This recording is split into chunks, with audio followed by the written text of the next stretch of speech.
Perkenalkan, nama saya David Samuel Tambah dari kelas 11 IPA 4. Di sini saya ingin mempresentasikan materi sistem reproduksi tentang PCOS, Polycystic Ovary Syndrome atau sindrom ovarium polikistik.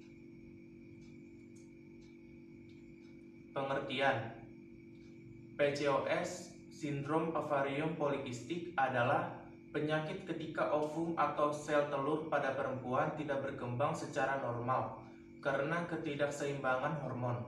Hal ini dapat menyebabkan periode menstruasi yang tidak teratur disertai pembentukan kista multipel pada ovarium. Kondisi ini juga dapat menyebabkan kemandulan. Penderita PCOS memiliki resiko lebih besar melahirkan bayi prematur, keguguran, hipertensi, dan diabetes kehamilan. PCOS biasanya diderita wanita usia subur, 15-44 tahun. Hampir 70% dari semua yang memiliki penyakit ini tidak terdiagnosis. Dalam jangka panjang, gangguan kesehatan ini dapat menyebabkan masalah kesehatan seperti diabetes, penyakit jantung, stroke, kanker endometrium, dan depresi. Penyebab dan faktor resiko. Penyebab utama PCOS sampai saat ini masih belum diketahui. Namun, beberapa faktor seperti faktor genetik dikaitkan oleh para ahli sebagai salah satu penyebabnya. Faktor genetik ini dikaitkan dengan terjadinya peningkatan androgen yang tinggi pada perempuan pengidap PCOS. Androgen sering disebut hormon laki-laki karena merupakan hormon yang dominan pada laki-laki. Sedangkan pada perempuan, hormon ini hanya diproduksi dalam jumlah yang sedikit. Androgen bertugas untuk mengendalikan perkembangan fitur-fitur maskulin, seperti kebotakan androgen atau pola kebotakan laki-laki. Berdasarkan hal tersebut, ketidakseimbangan hormon bisa terjadi ketika seorang perempuan mengidap PCOS. Ketidakseimbangan hormon tersebut terjadi karena produksi androgen menjadi lebih banyak dari kadar androgen normal dalam tubuh perempuan. Hormon androgen yang tidak seimbang tersebut menyebabkan pertumbuhan rambut tidak normal dan jerawat. Selain kondisi tersebut, perempuan juga tidak dapat melepaskan ovum dari ovarium setiap menstruasi. Selain kadar androgen yang tinggi, perempuan dengan PCOS juga cenderung memiliki kadar insulin yang tinggi, terutama ia dengan berat badan lebih atau memiliki riwayat diabetes mellitus pada keluarga. Insulin merupakan hormon yang bertugas untuk mengatur karbohidrat yang masuk ke dalam tubuh untuk dijadikan energi. Sementara resistensi insulin adalah kondisi di mana tubuh tidak dapat merespon insulin secara normal, sehingga terjadi peningkatan kadar glukosa dan insulin dalam darah. Kelebihan insulin mengakibatkan produksi hormon androgen meningkat. Hal ini dapat mengganggu proses ovulasi. Beberapa studi menunjukkan bahwa perempuan dengan PCOS memiliki sebuah tipe dari peradangan derajat ringan yang menyebabkan ovarium untuk memproduksi androgen, serta menyebabkan masalah jantung dan pembuluh darah. Gejala 1. Siklus menstruasi tidak teratur. Perempuan yang mengidap PCOS bisa mengalami siklus menstruasi yang tidak teratur, seperti dalam setahun.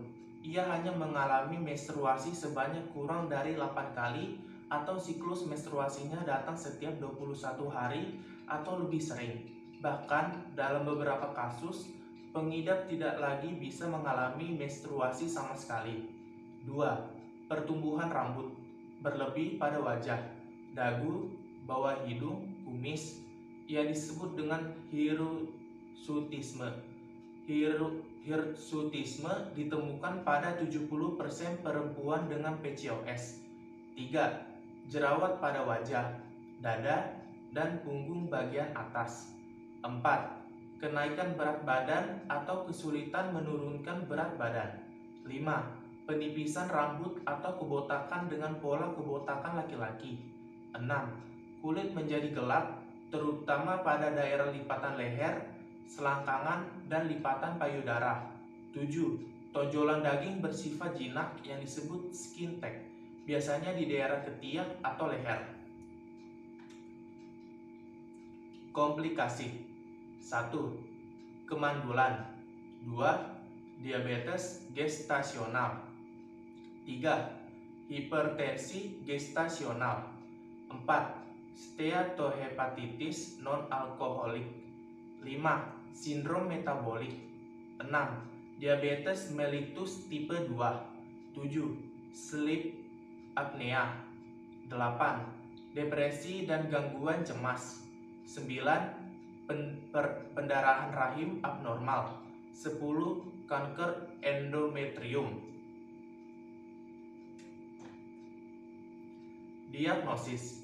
Untuk menegakkan diagnosis PCOS, beberapa pemeriksaan yang diperlukan adalah anamnesis dan pemeriksaan fisik. Dokter memeriksa riwayat dan siklus haid. Dokter juga akan mengecek gejala khas PCOS seperti jerawat, tumbuhnya rambut, dan kenaikan berat badan. Pemeriksaan darah. Pemeriksaan darah diperlukan untuk mengetahui kadar hormon laki-laki, insulin, dan kolesterol. USG.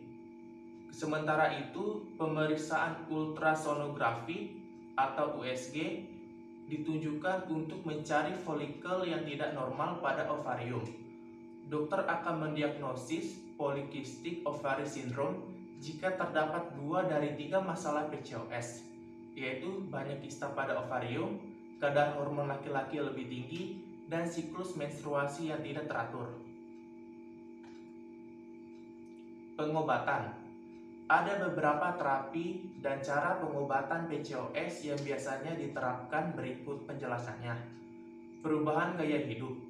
Pengobatan sindrom ovarium polikistik biasanya diawali dengan perubahan gaya hidup yang meliputi penurunan berat badan, diet, sehat, dan olahraga. Menurunkan 5-10% berat badan sudah dapat membuat siklus menstruasi menjadi lebih besar, teratur. Menurunkan insulin, resiko diabetes, dan penyakit jantung. Obat-obatan. Penggunaan pil KB dapat membuat hormon tubuh menjadi seimbang. Hal ini akan merangsang ovulasi serta menghilangkan gejala seperti penumbuhan rambut berlebih dan melindungi tubuh dari kanker endometrium. Penggunaan metformin, obat diabetes, dapat memperbaiki kadar insulin sehingga mengobati PCOS. Obat fertilitas yaitu clomifen dapat membantu penderita untuk hamil. Namun, risiko untuk mendapatkan bayi kembar meningkat. Pembedahan. Pembedahan dapat menjadi pilihan jika pengobatan lain tidak berfungsi. Salah satunya dengan prosedur ovarian drilling. Pada prosedur ini, dokter akan membuat beberapa lubang kecil pada ovarium dengan menggunakan laser atau jarum tipis yang panas demi mengembalikan fungsi normal ovulasi. Kondisi PCOS umumnya ditangani oleh dokter spesialis kebidanan dan kandungan (SPOG).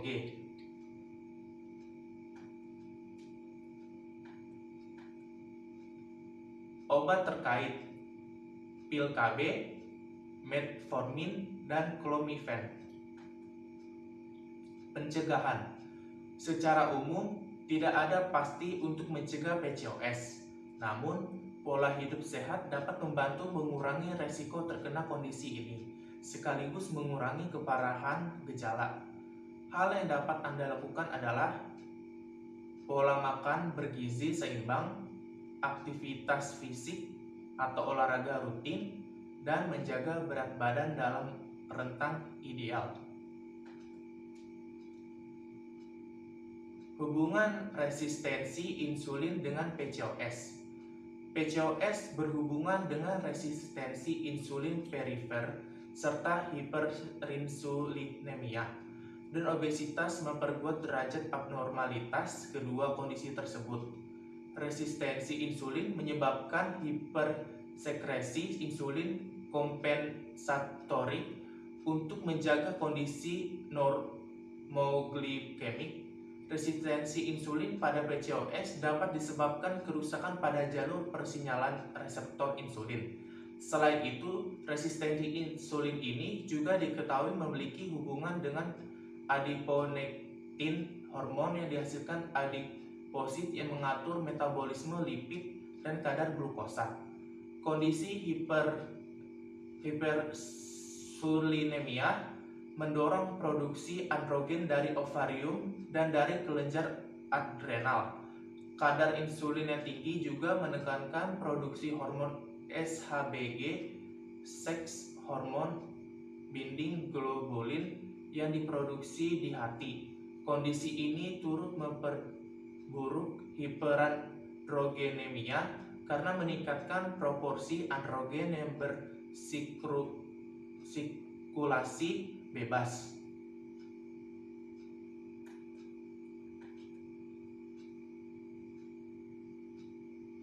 Berikut gambar hubungan resistensi insulin dengan PCOS.